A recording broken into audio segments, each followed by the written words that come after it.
तो आज संडे का दिन है, तो हमने सोचा कि जाते जाते आपके पास लास्ट की क्लास करके जाएंगे।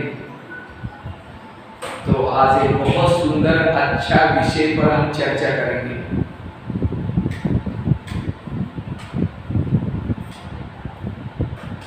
हम अपने संस्कारों को कैसे बदलें, हमें संस्कार को कैसा परिवर्तन करना है। तो सभी तो बैठेंगे ना, संडे है, कितना पौन घंटा करेंगे, 9 बजे तक पूरा करना, क्योंकि यह अंतिम समय चल रहा है और अंतिम समय में अगर मेरे संस्कार नहीं बदले, हम अंत की परीक्षाओं में फेल हो जाएंगे। अगर बच्चा फेल हो जाता है, इसका मतलब वो स्कूल में नहीं गया था। अच्छा, स्कूल में गया भी था लेकिन उसने स्टडी नहीं की। इसी तरह मैं ज्ञान में चलने के बाद मेरे संस्कार नहीं बदल रहे, इसका मतलब मेरी पढ़ाई ठीक नहीं है। अगर मेरे संस्कार नहीं बदल रहे, इसका मतलब मेरा योग नहीं लग रहा है। इसलिए संस्कार परिवर्तन टोटल ज्ञान और योग का रिजल्ट है।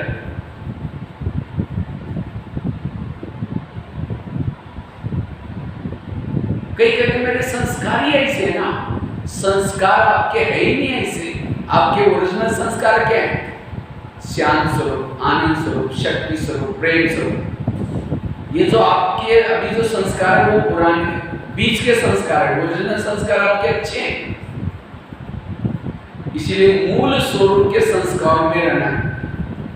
अगर संस्कार नहीं बदलेंगे, ज्ञान से चले जाएंगे, अभी ब्राह्मणों का झाड़ हिलने वाला है, क्योंकि बाबा के नौका में कुछ झूठे मूठे भी बैठे हैं। चलो पड़ोस नहीं जाते, चलो हम भी चलते हैं। और जब नौका चलती है, डूबने लगती है, तो कि भैया क्या कर रहा है भाई, इसमें कोई झूठा मूठा उतरो, नहीं तो सारी नैया डूब जाएगी। इसी तरह बाबा के नैया में भी कुछ ऐसे वैसे भी बैठे हैं, वो अपने आप उतर जाएंगे। एक राजा था, शिकार करने के लिए गया, उसको कोई शिकार मिली नहीं, लेकिन एक भिखारी मिली। वो जंगल में भिक्षा मांग रही थी। वो थी भिखारी लेकिन देखने में सुंदर थी। तो राजा ने क्या किया, उसकी सुंदरता के ऊपर प्रभावित हो गया, उसको घोड़े पर बिठा के भी लेके आया और दासियों को कहा ये मेरी रानी, कहा कि इसको आप सजाना संवरना, और उसको अच्छी तरह मिलाया, मखमली ड्रेस पहना दिया, सिर के ऊपर ताज पहना दिया, रानी बनाना था। 36 प्रकार का भोजन दिया, गहने पहनाई, लेकिन भिखारी तो भिखारी थी, उसको मखमली ड्रेस में उसको नींद नहीं आती। वो उतार करके फेंक देते, ताज को उतार करके फेंक देते, कहते एक टोकरा क्यों रखा मेरे सिर पर। और 36 प्रकार का भोजन, गुलाब जामुन, रसगुल्ले, गुलाब जामुन कभी देखा ही नहीं उसने। कहते ये काला काला क्या रखा, फेंक देती है। और उसमें से रोटी दे करके कहते हाँ ये कोई खाने की चीज रखी है। पुराना ड्रेस पहन लेते हैं और एक कटोरा लेते हैं, रोटी के टुकड़े बनाते हैं, उसको दीवार को चिपकाते हैं, कहते हैं माई दीक्षा दो, और उस टुकड़े को प्यार से खाते हैं। तो सारा गुलाब जामुन जो इधर उधर फेंकने से बदबू आने लगी वहां। तो दासियों ने राजा को बताया कि आपकी रानी ठीक नहीं है, ताकि आप लोगों ने सब कुछ दिया ना, सब कुछ दिए, फिर भी पता नहीं। तो राजा ने खिड़की से देखा बदबू आने लगी, उसको बुला करके कहा तुम ऐसे क्यों करते हो, गंदे कपड़े क्यों पहने? कहते मुझे यही अच्छा लगता है। फिर राजा ने क्या किया, वापिस उसको उठा करके बिठा करके घोड़े पर छोड़ के आया। उसने अपने पांव पर कुल्हाड़ा मारा, कितना भाग्य बनाया था, लेकिन संस्कार नहीं बदले, इसलिए वापिस छोड़ दिया। ये कहानी किसी और की नहीं, ये कहानी हमारी अपनी है। हम भी जंगल में भटक रहे थे, हे भगवान सुख दो, ज्ञान की बूंद दो, हे भगवान भटक रहे थे। बाबा की नजर हमारे पर पड़ी, वहां से शेल्टर पर उठा करके लाया, 8 दिन तक नहलाया, इतने गंदे मैले बन गए थे। फरिश्ता का ड्रेस पहना दिया, जिम्मेवारी का दास पहना दिया।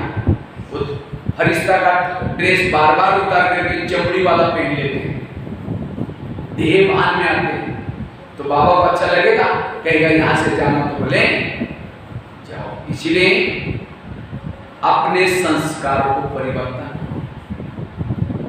आज कई चले गए, कई लोग गए, क्यों गए? वास्तव में जैसे दुनिया में शादी करते, कैसे करते हैं?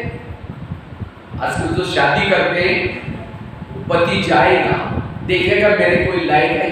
आजकल शादी में जोड़ी ढूंढते, पति पढ़ा लिखा है, पत्नी वैसी चाहिए। अगर पति देखने में सुंदर है, पत्नी मिले तो उसके दोस्त चिढ़ाएंगे, अरे तुम इतने अच्छे, तुम्हारी पत्नी ऐसी। फिर वो पति कभी भी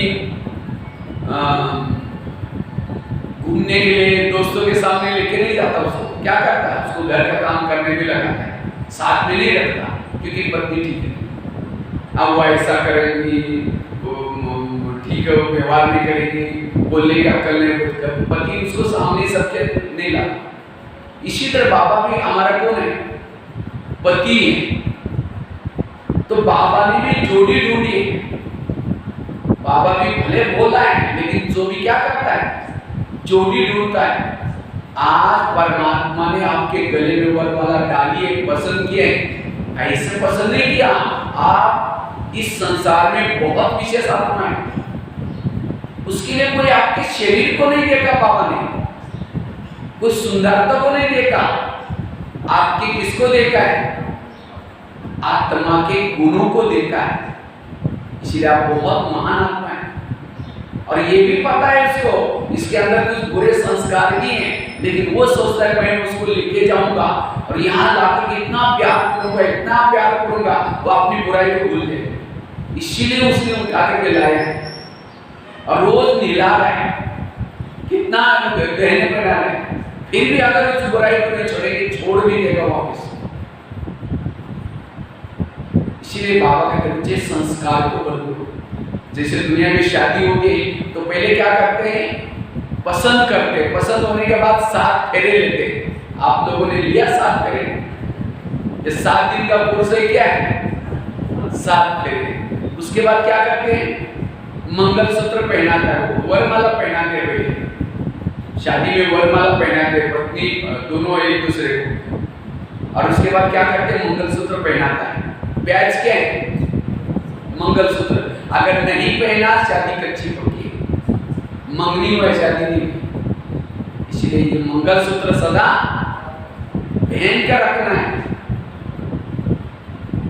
अच्छा, मंगलसूत्र पहना, शादी होगी, वरमाला पहने, 7 फेरे, फिर पति अपने घर में लेके जाता है और क्या बोलता है?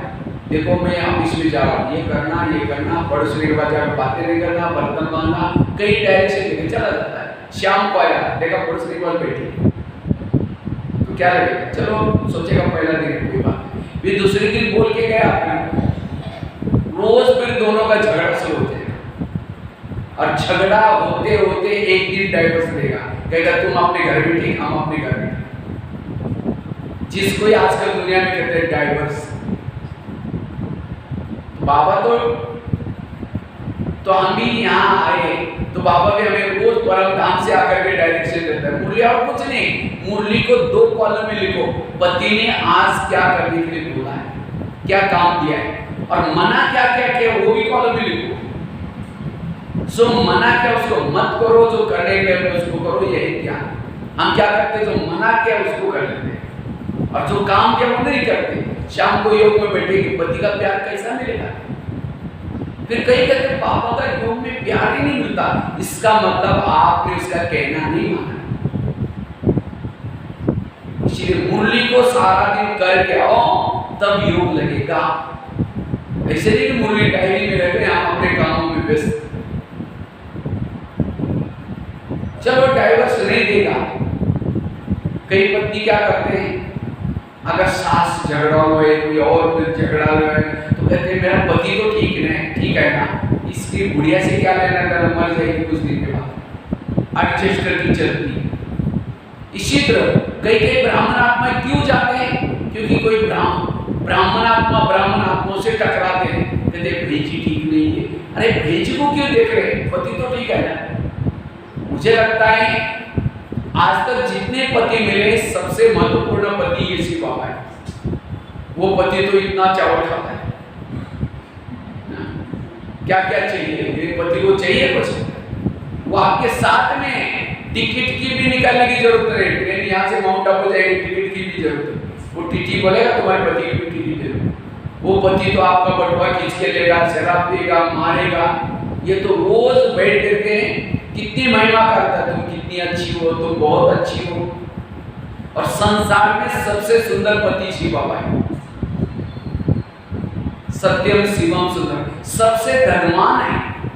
मुझे धनवान मिला, गुणवान मिला, तो मेरी किसी का पति बहुत सुंदर है तो उसकी बुद्धि कहीं किसी के ऊपर नहीं जाती, नहीं तो उस पति के अपमान हो जाएगा। अगर मेरी भी बुद्धि बाबा को छोड़ करके किसी और में गई, बाबा का ही अपमान है। किसी के चलन से पता चलता है ये कोई रॉयल घर की है, इसका पति कोई पैसे वाला है, तो हमारा पति कितना पैसा वाला है, उस नशे में चलना है।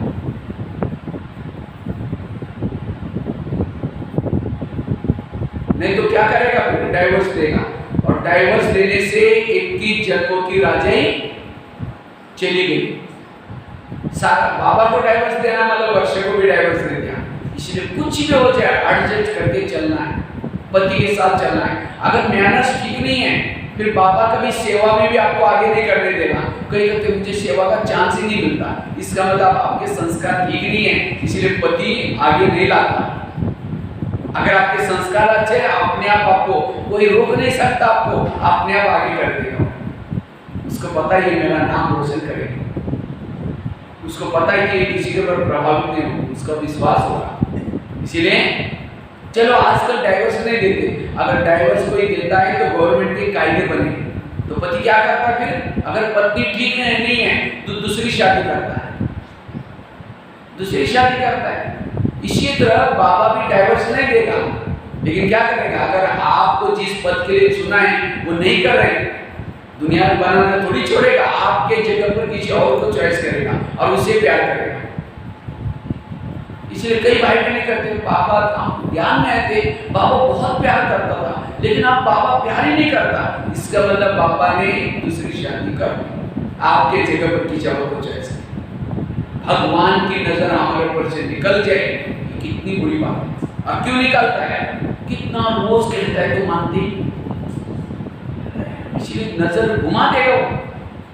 इसलिए मुझे डाइवोर्स ना मिले, दूसरी शादी ना करे बाबा। इसलिए मुझे क्या करना है? अपने संस्कार को बदलना। वैसे तो हमारे अंदर संस्कार तो बहुत है, लेकिन हमारे अंदर हर एक के अंदर एक कड़ा संस्कार होता है, कड़ा संस्कार। कड़ा किसको समझते हैं? वो बात बार बार बीच बीच में रिपीट होते हैं, वो है कड़ा संस्कार, वो है मुख्य बीमारी। वर्तमान समय अपनी कमजोरी को ढूंढे, जिसको कमजोरी भी कहेंगे, कमजोर संस्कार कौन सा को ढूंढो। जिसे राम रावण का युद्ध चलता है, उसका एक सिर काटता है, दूसरा काटता है, रावण नहीं मरता। विभीषण क्या करता है? आकर के कहता है इसके नाभि में तीर लगाओ। इसी तरह कमजोरी हमारी नाभि, उस कमजोरी को खत्म करो। तो कैसा पता चलेगा कि मेरे अंदर कमजोरी क्या है? आप अपने जीवन के 10 साल तक जाओ, 10 8 से शुरुआत करो। हर एक को अपना 8 साल के बाद का जीवन याद है। 8 साल से लेकर के ज्ञान में आने तक आपके जीवन में कौन सा संस्कार बार बार रिपीट हुआ है, जिसे आपको गलतियां की, आपका दिल खाता है वो नहीं करना चाहिए, लेकिन गलत संगत के कारण, कोई प्रभाव के कारण किया गलती, वो हर एक को याद है। उसको एक डायरी में लिखो या अपने मन में रखो कि ये संस्कार। उसके बाद ज्ञान मिला, बाबा मिला, तो बाबा मिलने के बाद, ज्ञान मिलने के बाद आपके अंदर कौन सा संस्कार रिपीट होता है वो चेक करो। न चाहते हुए संस्कार आता है। कभी भी नया साल आता है तो हम प्रतिज्ञा करते, बाबा मेरे जीवन में इस साल में ये गलती है कि मैं नहीं करूंगा। रक्षाबंधन में आप प्रतिज्ञा करते, तो वो संस्कार कौन सा है? मुझे लगता है ज्ञान के पहले वाला, ज्ञान में चलने वाला वही संस्कार होता है। लेकिन अब थोड़ा रूप बदल गया। अभी कभी संकल्प में आता है, 2-3 महीने के बाद, 2-3 साल के बाद आता है, और वो है मेरा करना संस्कार। और मेरा पुरुषार्थ और कुछ नहीं, उस संस्कार को बदलने का पुरुषार्थ करना है। उस संस्कार को बदलो। अगर कमजोरी रह गई, अंत में वही कमजोरी माया के प्रवेशता का गेट बनेगी। कई को क्या लगता है विनाश के समय हमें वैराग आएगा, संस्कार बदल जाएगा। इसलिए बाबा को कई लोग क्या करते हैं, बाबा आप टेंशन नहीं आना, बाबा चिंता नहीं करना, मैं संस्कार अंत में बदल दो। बाबा कहते नहीं बच्चे, बहुत साल का अभ्यास है, क्योंकि आत्माएं विनाश के समय शरीर छोड़ेगी, ऊपर जाएगी। क्योंकि परम धाम का गेट जब तक नहीं खुलेगा तब तक आत्माएं ब्रह्मांड में घूमती रहेगी। जब सारा विनाश होगा तब क्या हो जाएगा, परम धाम का गेट बाबा खुलेगा। फिर पहले शिव बाबा जाकर के परम ऊपर अपनी जगह पर बैठेगा, उसके बाद ब्रह्मा सरस्वती, उसके बाद अष्ट रत्न, उसके बाद जाएंगे 16,000 108 वाली, उसके बाद 16,108 वाली जाएगी आत्माएं, उसके बाद 9 लाख, फिर 33 करोड़, उसके बाद धर्मात्माएं बिल्कुल सिस्टम से बैठते। अब परम धाम से जब आने का सिस्टम, पहले ब्रह्मा सरस्वती आएगी, उसके बाद अष्टरत्न आएंगे, ऐसा निकलते बिल्कुल। अब लास्ट के बाद आत्माएं बचे। तो उसी समय जो ब्रह्मांड में आत्माएं घूम रहे, उनके अंदर विकार का संस्कार है, उनको विकार के वश होना है, उनको शरीर तो है नहीं। वो क्या करेंगे, जिसके अंदर जिस प्रकार के विकार है, विकारों के अंश है, उसके अंदर प्रवेश करेंगे। अभी भी हम लोगों को कई लोग प्रश्न पूछते हैं, भाई साहब मेरे अंदर ये संस्कार नहीं था, पता नहीं मैं कुछ कर रहा था, पता नहीं ऐसा वश हो गया, मैं कुछ कंप्यूटर देख रहा था, कुछ काम कर रहा था, लेकिन पता नहीं कौन सी गलत साइड में फंस गया और इतना विकार के वश हो गया। क्यों? अन्य आत्माएं प्रवेश करके वो काम करते हैं। पश्चाताप किसको होगा, जिसका शरीर। मैंने खुद प्रैक्टिकल में देखा, एक दिलीप पांडे में भेद रहती, थोड़ा गुस्से का संस्कार का अंश था, लेकिन कभी कभी तो वो ऐसी गुस्सा करती थी, उसके बाद रोती थी, मेरे से कैसा हो गया। अन्य आत्माएं प्रवेश करती है, क्यों? अंदर अंश है उसके। इसलिए बाबा कहते हैं संस्कारों के अंश के वंश बन जाते हैं। इसलिए अब उस संस्कार को बदलो। हमारे विकर्म विनाश होने के लिए 3 तरीके, 63 जन्मों के विकर्मों को विनाश करने के लिए योग चाहिए। 2 तरीके, एक तो 63 जन्मों के विकर्म कैसे विनाश होते हैं, योग से। ये जन्म के ज्ञान के पहले वाले विकर्म को कम करना है, बाबा को लिख करके दो, उससे कम हो जाएंगे। वो योग बल नहीं चलेगा, लिख करके दो। और बीके बनने के बाद जो विकर्म करते हैं, आप योग लगाओ, बाबा को लिख के दो, उसे खत्म नहीं होगी, उसकी सजा नहीं होगी। ब्राह्मण बनने के बाद कभी भी विकर्म, एक इसकी महाभारत में बड़ा छोटा सा एक दृष्टांत आता है। पांडव बड़े हो गए, कौरव बड़े हो गए, अब सबको लगता है राजा किसको बनाया जाए, तो सब कहते हैं राजा तो योग्य है, उसको राजा बनाया जाए। एक सभा बिठाई, और सभा के अंदर अचानक क्या हो गया,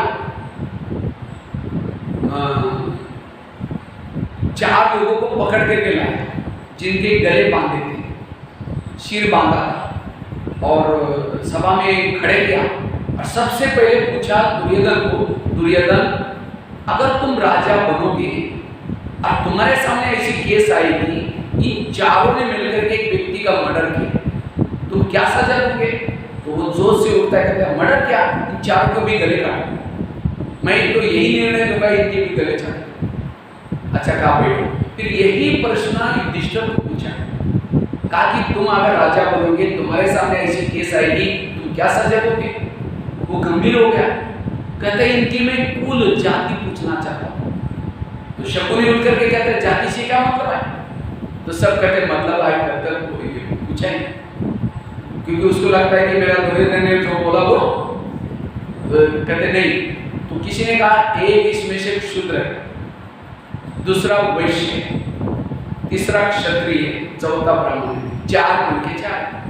युधिष्ठिर और गंभीर हो गया, कहते इसमें जो शूद्र है उसको 2 साल की सजा हो, मर्डर करने की सजा। जो वैश्य है उसको 6 साल की सजा हो, हाँ 4 साल की सजा हो, ये भी समझता। क्षत्रिय है उसको 6 साल की सजा हो। अर्थात इसमें जो ब्राह्मण है उसको क्या सजा देंगे, मैंने होगा आचार्य द्रोण बैठे को बताएंगे। ये संगम युग की यादगार है। हम वैश्य में गलती की, शूद्र में की, माफ हो सकते, वैश्य में की, माफ हो सकते, क्षत्रिय में, लेकिन ब्राह्मण बनकर के जो गलती की उसकी सजा मिलेगी। इसलिए बाबा कहते बच्चे ब्राह्मण बनने के बाद कोई गलतियां नहीं। तो हम क्या, कई भाई बहन कहते हम जब ज्ञान में आए थे ना बड़ा अच्छा लगता था, लेकिन अब पता नहीं क्या हो गया। ज्ञान में आए थे, सारा बोझ बाबा ने उतार दिया, जैसे आगे चलते गए। हम गृहस्थी में रहते हैं ना, ये सब चलता है ना। हम मधुबन में एक बार गए थे, हमारे कमरे में माता जी कहते हैं हम साकार बाबा को देखा, लेकिन मैंने देखा वो अमृतला कभी उठी नहीं। और आप हम तो अभी आए ना, कुछ औरों को देख करके अपने नियम को तोड़ देते, ये 1 का 1000 गुना बढ़ना शुरू हो गया। इसलिए बाबा कहते बच्चे डोंट केयर करके कोई भी कर्म नहीं करो। इसलिए उस संस्कार को ढूंढो, तो उस कमजोरी को ढूंढने के बाद उसको परिवर्तन कैसे करना है, उसके लिए 6-7 प्रैक्टिकल युक्ति आपको सुना। सबसे पहले युक्ति, क्योंकि संस्कार के वश होने से वायुमंडल खराब हो जाता है। संस्कार के वश होने से आपके चेहरे में खुशी नहीं होगी। संस्कार के वश होने से की कमाई चट हो जाती है। तो उस संस्कार को कैसे बदलना है, सबसे पहली युक्ति है रोज अमृत वेला बाबा को सुना। ये पहली युक्ति है, बाबा को सुना। मुझे लगता है मुरलियों में कभी एक लाइन आती है, बच्चे सर्जन से अपनी बीमारी को छिपाओ नहीं, सच सच बताओ। कई बार आता है क्यों बोलता है बाबा? क्योंकि संसार एक बहुत बड़ा हॉस्पिटल है। जैसे लौकिक हॉस्पिटल में जब जाते हैं, हॉस्पिटल में अलग अलग वार्ड होते हैं और हर वार्ड में डॉक्टर का जाने का टाइम अलग अलग होता है। अच्छा, वार्ड में डॉक्टर चक्कर लगाता है तो पेशेंट क्या करता है? उठ करके बैठता है और अपनी बीमारी सुनाता है। अगर नहीं सुनाएंगे, सोया रहेगा, फिर डॉक्टर के ऑफिस में लेके जाना पड़ेगा उसको, और पेशेंट उठ नहीं रहा है, उसको दर्द होगा, उसको तकलीफ होगी और उसकी फी एक्स्ट्रा देनी पड़ती है ऑफिस में लेके जाने की। इसीलिए जब डॉक्टर चक्कर लगाता है तब पेशेंट उठ करके सब बताता है। इसी तरह दुनिया एक हॉस्पिटल है। कोई काम का पेशेंट है, कोई क्रोध का है, कोई लोभ का है, हर इंसान पेशेंट है। और एक सुप्रीम सर्जन एक बाबा ही है। और बाबा का टाइम आने का, इस संसार में 4 वार्ड बने हैं, America ward, Africa ward, Europe ward, Asia ward. तो हम कौन से वार्ड में रहते हैं? एशिया। और यहाँ डॉक्टर आने का, बाबा आने का टाइम है, चक्कर लगाने का टाइम है 2 से 5। और उस समय हम उठे ही नहीं, सोए रहेंगे, इलाज नहीं होगा। इसलिए अमृत बोला उठना है। अच्छा, पेशेंट उठा है, उठ करके झुटका लगा तो भी कई उठते हैं, लेकिन अब कई उठते हैं आंखें बंद करके बैठे। डॉक्टर आया कब पता भी नहीं चला। इसीलिए उठ करके बैठो, और केवल बैठना नहीं, सुनाना है। जैसे डॉक्टर चक्कर लगा रहे हैं, पेशेंट उठ करके बैठा लेकिन कुछ बोल ही नहीं रहा है, क्या हुआ क्या नहीं हुआ, कैसी दवाई मिलेगी। इसीलिए बोलो। जैसे डॉक्टर, पेशेंट कहता है डॉक्टर जी मैंने कल आपकी दवाई खाई, ये किया वो किया, तो भी यहाँ दर्द हुआ, ऐसा हुआ, अच्छा और क्या हुआ और क्या हुआ पूछता है, फिर लिख करके लेता है। फिर ऑफिस में जाकर के किसी नर्स के द्वारा या कंपाउंडर के द्वारा उसकी फलाना वार्ड में पेशेंट है उसकी दवाई लेके बोलता है। इसी तरह हमें भी उठ करके बाबा कहना, बाबा कल आपकी मुरली सुनी तो भी मुझे स्वीकार के संस्कार संकल्प चले, मेरी दृष्टि उठती गई, मेरे को गुस्सा आया था, थोड़ा ऐसा ऐसा हुआ, जो है सब सुना। तो फिर बाबा भी क्या करेगा, आपकी दवाई मधुबन से कोई ना कोई कंपाउंडर भेज देगा या नर्स को भेज देगा, किसी की क्लास आपके लिए मिल जाएगी। अगर आपने बाबा को बोला है, कोई ना कोई बाबा भेज देगा, या फिर मुरलियों के माध्यम से आपको पॉइंट्स आएंगे, जरूर आप जो बोला उसकी दवाई मिलेगी। हमारे पास तो दवाई आ गई है, इसलिए बाबा ने देखो मधुबन से आपके पास भेजे हैं। या फिर कई एक भाई ने मुझे क्वेश्चन पूछा, बाबा तो भगवान है ना, बाबा को बताने की क्या जरूरत है, बाबा अपने आप क्यों नहीं जानता, बाबा तो अंतर में सब जानता है, बताने की क्या जरूरत है। तो मैंने कहा डॉक्टर तो पेशेंट के बारे में, शरीर के बारे में सारी स्टडी किया, वो सब कुछ जानता है, जाना रहा है। लेकिन जब पेशेंट सामने आता है, डॉक्टर कहता है अच्छा आपको क्या हुआ, उस समय पेशेंट ये नहीं बोलता आपको पता नहीं मेरे को क्या हुआ, देखो और दे दो दवाई। भले डॉक्टर जानता है तो भी पेशेंट को बोलना पड़ता है। इसी तरह बाबा जानता है तो भी बाबा को सुनाओ। इसलिए कई भाई बहन क्या होते हैं, विकार के वश कोई बुराई कर लेते, लगता है बाबा ने देख लिया, बाबा को सुना ही नहीं, बाबा को आकर के पाकर के सुनाओ, कमरे में बैठ के बाबा सॉरी आज ऐसा ऐसा हुआ, हो सकता है कल मुझे, हो सकता है उसका इलाज मिलेगा। इसलिए ये एक तरीका है, प्रैक्टिकल है ये। दूसरी युक्ति, अगर उस संस्कार को बदलना है, परिवर्तन करना है, मुरलियों की स्टडी को, मुझे लगता है मुरली ये मधु की चीज है। जैसे समझो मेरे पास ये पेन है, ये पेन से मैंने इसको टच किया, ये सोने का हो गया, इसको टच किया सोने का हो गया, इसको टच किया सोने का हो गया। तो आप इसको इसको इसको वैल्यू देंगे, इसको देंगे, पेन को वैल्यू देंगे ना। इसी तरह मुरली सुनकर के शिवानी बेन बनी, मुरली सुनकर के सूरज भाई बन गया, मुरली सुनकर के दादिया बनी, हम सभी किसे बने। तो आप मुरली को महत्व देंगे या सूरज भाई उसके पर प्रभाव। इसलिए और मुझे लगता है जो क्लासेस करते हैं, क्लासेस भी हम मुरलियों के आधार से करते हैं ना। आज शास्त्र बने, ग्रंथ बने, सब कुछ बना, किसे बना, किसी की क्लासेस सुनना, ये सुनना मतलब जैसे बाबा का ज्ञान मुरली डायरेक्ट श्रीमत है, डायरेक्ट।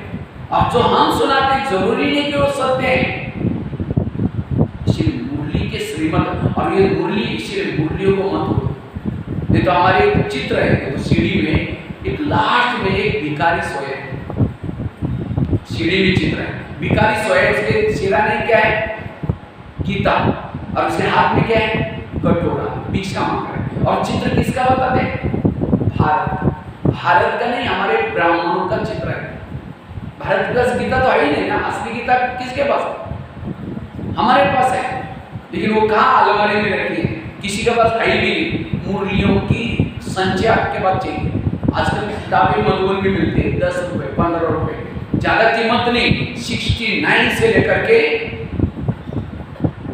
मूल्य चलिए 17 2017, आप उसकी किताबें लेके आओ, भले मैं सोचता हर एक लेके आओ, हर एक 2-2 3-3 मूल्य लेके आओ, और उसका एक लाइब्रेरी बनाओ, एक भाई को निमित्त बनाओ, और 8 दिन के बाद चेंज करके लेके जाओ, और रोज सवेरे उठते ही एक मुरली पढ़ो, रात को सोते समय एक मुरली सुनो। मुरलियों के अगर आपके पास, मुझे याद है वैसे तो मैं मधुबन में जहाँ सूरज भाई रहते हैं ना, वही मेरी से बिल्डिंग है, वही छोटा मकान है, विधेयी कॉटेज, दोनों गए थे। तो सीढ़ी चढ़ करके सबसे पहले मेरा कमरा आता है, फिर उसके बाद सूरज भाई का। तो सूरज भाई कभी कभी ज़्यादा ज्ञान सरोवर में रहते हैं, वहाँ शादी में कम रहते हैं, तो आते ही मेरे कमरे को टक टक करते रहते, क्योंकि आजकल समस्या का समाधान के लिए बहुत सारे माताएं आती रहती है। तो कई बार तो हम लोग नहाते हुए थे तो भी वो दरवाजा 2 बार तो मेरा ताला ही तोड़ गए खींच के, इसलिए हमको नाम लिखना पड़ा, भगवान भाई का, फिर सूरज भाई का। मधुबन में तो नाम तो लिखते नहीं, लेकिन इसके कारण लिखना पड़ा। तो कई बार माता इतनी परेशान है, माता क्या हुआ, कहते मेरी बहुत प्रॉब्लम है। हमने कहा क्या प्रॉब्लम है, हमारी भैंस है उसको दूध नहीं आ रहे, सूरज भाई से सोमान लेके जाना। मुझे लगता है आजकल के भाई बहन अपने लिए कुछ नहीं करते, मेरा बच्चा बीमार, मेरा पति, हर एक को दूसरे के बारे में, ड्रामा को भूल गए, कर्मों को भूल गए, उसका हिसाब किताब भूल गए। इसका मतलब उसने मुरली की स्टडी नहीं की है। तो कभी मैं माता को पूछता आप अमृत लोग होते नहीं नहीं अमृत लोग कभी कभी मैं बोला सूरज भाई को बोलो या किसी और को बोलो, आपका समस्या कभी समाधान नहीं होगी जब तक आप श्रीमद् प्रमाण नहीं चलेंगे, समस्या खत्म कैसी होगी। इसलिए हमें मूल्यों की स्टडी करनी है। मुझे लगता है काम विकार के लिए मूल्य अलग चाहिए, क्रोध के ऊपर मूल्य चाहिए, अव्यक्त तो मूल्य हर टॉपिक के ऊपर चाहिए। और जब आप यहाँ मूल्य सुनते हैं वो भी कैसे सुनो, पहले मैंने आपको उसी दिन भी रिक्वेस्ट की थी क्लास के पहले आधा घंटे का यूट्यूब चेक करना है। शुरू किया आपने? मुझे याद है मैं बापू नगर में क्लास किया था, उस भाई बहन को ये पॉइंट इतनी पिंच करके गई, बिल्कुल वो अभी कोई बहन थे मुझे बहुत धन्यवाद दिया करते भाई साहब हमारी क्लास में कोई आते ही नहीं थे, सवेरे मूर्ति सुनने के लिए आते हैं लेकिन योग में नहीं आते थे, लेकिन अब बिल्कुल सारे आने लगे। आप इतना परिवर्तन करना, क्योंकि जो मुरली नहीं क्लास के पहले योग नहीं करेगा उसको मुरली के पॉइंट पता ही नहीं चलेगा आज मेरे लिए क्या बोला है। इसलिए योग करके सुनना। जैसे डिस्पेंसरी में जाते हैं तो कौन सी दवाएं मांगते हैं, कहते आपके पास जो टैबलेट है एक एक टैबलेट दे दो। तो इसी तरह मेरी बीमारी क्या है वही पॉइंट लेंगे, ये है तरीका। तीसरी बात है अगर मुझे संस्कार को परिवर्तन करना है कुछ तीसरी बात है अगर मुझे संस्कार को बदलना है तो क्या करूं, अपने सीनियर भाई बहनों को बताओ, सीनियर भाई बहनों को बताना है। जो भी बहनें निमित्त है जिनको बाबा ने निमित्त बनाया उनको भी आप सुना, भाई जी मेरे अंदर ये प्रॉब्लम है, मेरे अंदर ये संस्कार में क्या हो। कई को क्या लगता है अगर बहनों को सुनाएंगे बहनियां हमें कुछ भावना से देखना शुरू करेंगे, इसलिए बहनें पूछती भी है माता जी कैसे, नहीं बहुत अच्छी, प्रॉब्लम में है तो भी नहीं बोल रहे। अगर कोई भी संस्कार को छिपाएंगे तो छिपाते छिपाते खुद भी छिप जाएंगे, उन शांति होते हैं। इसलिए अच्छा अपना नाम बताने की शर्म आती है, किसी और का नाम बोलो, कहो कि मुझे किसी ने क्वेश्चन पूछा था संस्कार उनका है, हम उनको क्या जवाब देंगे, है आपका।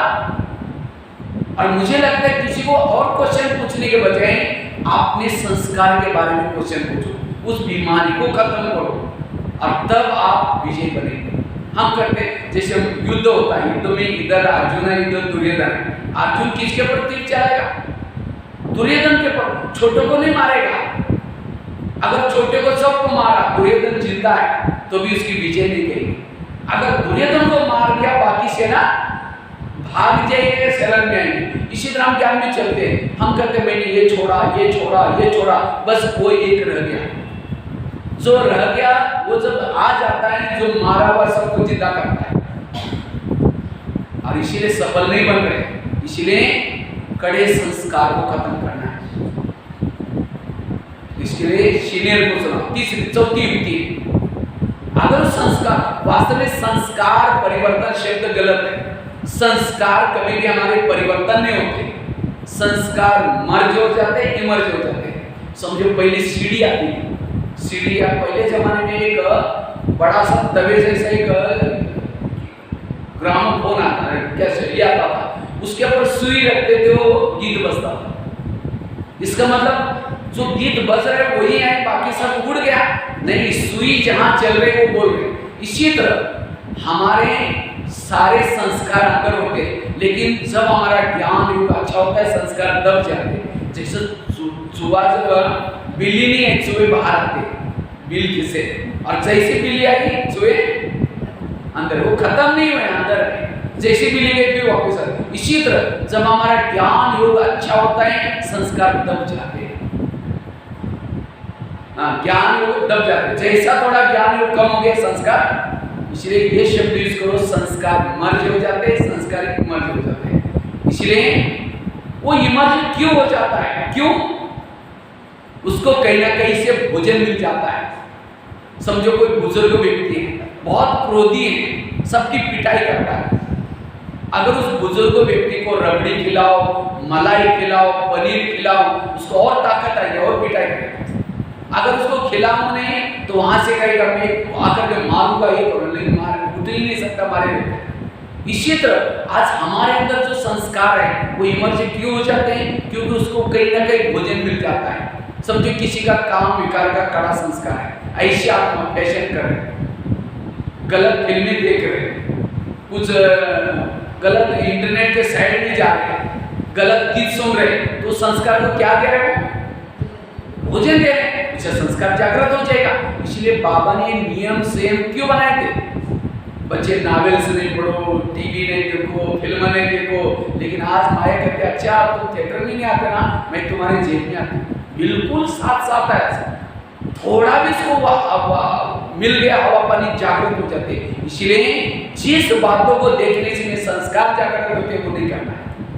ये युक्ति है, 4 युक्ति बनाए। 5वीं है, अगर उस संस्कार को मर्ज रखना है, परिवर्तन करना है, बिजी रहो। जितना बिजी रहेंगे उतना वो संस्कार, जैसे माया जैसे पड़ोस में आपके घर में कब आती, जब आप फ्री बिजी हैं आवाज लगाएगी चली जाएगी। इसी तरह जब आप फ्री हैं माया आती है। और आप तो जितने बड़े लोग होते हैं बिजी रहते हैं, हमेशा दिनचर्या फिक्स होते हैं। इसी तरह आप भी अपने स्थूल भी दिनचर्या, मन की भी दिनचर्या बनाओ। मन को कभी भी बिजी फ्री नहीं रखो, इसलिए कहते हैं खाली मन शैतान का घर। इसलिए अगर फ्री है घर में, शेल्टर पर आओ, कुछ झाड़ू पोछा, कुछ बहनों को मदद करो। अगर नहीं है, बाबा के कमरे में बैठो, बिजी रहो, या कोई ना कोई अपनी कर्मना सेवा करो, कुछ तक करो। हमें कभी भी फ्री नहीं रहना, लेकिन ये कोई असली इलाज नहीं, लेकिन तो भी बच जाएंगे।